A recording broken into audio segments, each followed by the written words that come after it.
A lot of people struggle to catch crappie because of their nomadic nature, but with a good set of electronics, you can break down the water quickly. So I'm using a map. I've got a 0.1 antenna, which gives me 10 updates a second. So I can, if I've got a waypoint here, I know this is a brush pile here, I'm getting ready to drive back over it because I want to drop my buoy on it. I've got these screens split. I like to have side screen when I'm looking for individual pieces of cover because I might miss them by a little bit and I can see them out to the side, either the left or the right.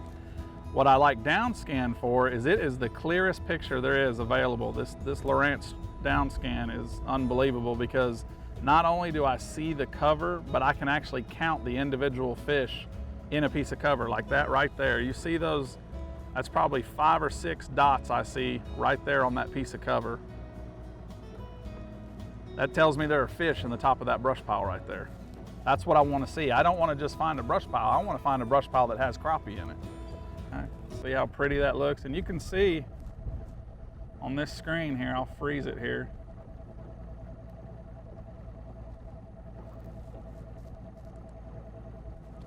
You can see the individual fish in there. I mean, that's fish, that's fish, that's fish, that's fish. These are fish. Each one of these little, brighter spots along that cover is fish that's just kind of hanging out on the branches of that cover. So I'm definitely gonna throw a waypoint down on that one, make sure I've got that spot marked. And then what I wanna do, I'll drive back over it. I'll turn around, drive back over it and drop my buoy right on the brush pile. So I can try to come over the top of it. I can try to come next to it on either side, make several presentations all around it without actually getting hung up in the pile. One of the nice features of Lowrance is a track back feature. So you touch your screen and you can just slide back to that piece of cover I saw, and I put my waypoint right on it. I'm gonna put it right on the bottom. I've got my waypoint centered on there. I'm gonna go up here to new waypoint. Once you push the screen, you're gonna get a menu of options. I got new waypoints right under clear cursor. I've got all these different icons. If I see a school of fish, I'll mark it with a school of fish. That tells me I know there's a school there. If I see a piece of cover, I'll mark it. If I think it's a tall piece of cover, I'll mark it with this tall grass icon. If I think it's a little short, low to the ground, like a stump or something, I'll mark it with this shorter piece of cover. If I get out here and find a rock pile, I'll mark it with these rock icons. That way, when I go back into an area, I'm like, okay, there's a couple stumps here, a brush pile, and a rock pile all in this one area. That way I can, if I'm on a certain pattern, maybe I find out they're on those hard, clean rock spots or whatever, or they're on, cedar brush piles, then I'm gonna wanna go back and be able to find those exact places I already have marked. There's a small brush pile right there. You can throw a waypoint, move your cursor over there and throw a waypoint down on it real quick. Mark it with brush, clear, and get back to running again. There's another good piece, a couple little pieces right there.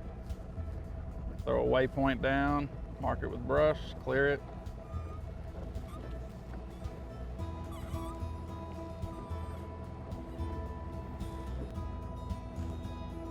Yeah, buoy's an invaluable tool for finding crappie. It gives me, I can sometimes drop it right on the pile, or if I know I want to throw next to a pile, maybe I'll put it, or if I know I want to come over the top of a pile, I might drop it next to the pile and know that I've got to make this cast just to the left of it every time. So I marked that pile, and now I want to turn around where I can throw on it. So we're gonna make a few casts here and see if we can't catch them off that brush pile.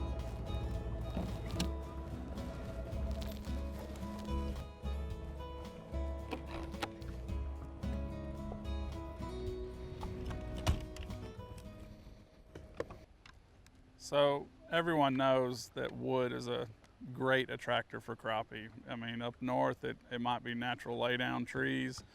That works down here in the spring as well. But then once they pull off and they're done spawning and they start moving out, that's where they're gonna go. They're gonna go get in the brush piles out there in deeper water. And, we'll fish for them as deep as 20, 25 feet. As long as you've got some brush on a key kind of structure area, like a point or a creek channel bend or something like that, that's usually a good place to find crappie grouping up after the spawn. So yeah, any place you can find wood, whether it's against the bank or it's offshore using your electronics, it's a great place to catch crappie. As far as My tackle selection when I'm looking for these crappie in these brush piles away from the bank, I keep it real simple. You know, you could get a spider rig and put 10 rods out here and just kind of drift over the brush piles, but I like to mark them with my electronics, drop a buoy on them, and then turn around, and I just take them. I mean, this is just a 6-foot light action rod. That's a Wally Marshall Lew's crappie rod.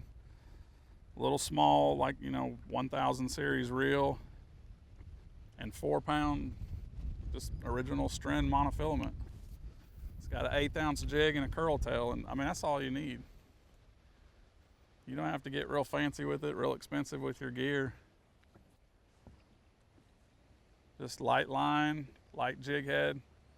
I'm gonna let that jig sink down, and I'm gonna count it down. It sinks about 1 foot a second. If I think that, you know, the top of that pile is 10 foot or 12 foot tall, I'm gonna count to about 10. And then it's just a slow, steady reel. You know, that's one retrieve you can do. It's real effective, you know, or sometimes, you know, in the winter we'll catch them out there in 20, 25 feet, you know, real deep, and it's hard to wind an 1/8 ounce jig, you know, horizontally in real deep water like that. So what we'll do is you'll take a cast out past your brush pile, and then you'll just tight line it and just let it pendulum down, and you want it to just kind of swing down and, you know, kind of come across the top of that pile as it's swinging down. And it's not like bass fishing where they're not going to come up and just slam that thing. You know, usually what you're going to see is just a little tick of your line. You're going to just see your line jump. So it's real important. I use fluorescent blue line because I want to be able to see my line move. Most of the time I'll see my line move before I actually feel the fish bite, especially in those deep brush piles.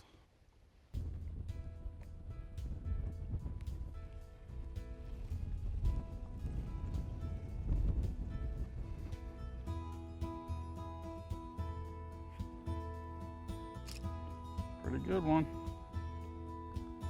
Nice fish. Oh yeah.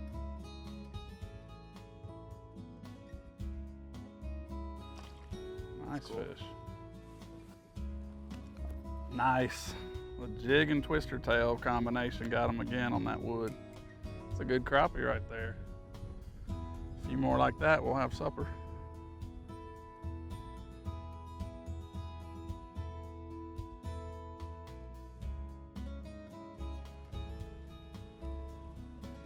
Oh, there we go.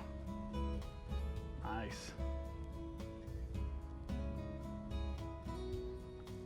Lay them easy, they got soft mouths.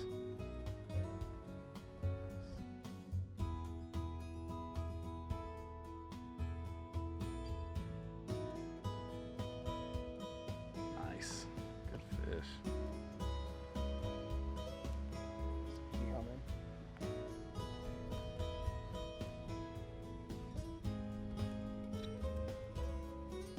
Look at that one. Nice. The simple jig and twister tail. Catch you lots of crappie like that off of sunken brush. Nice fish. Check us out at wired2fish.com.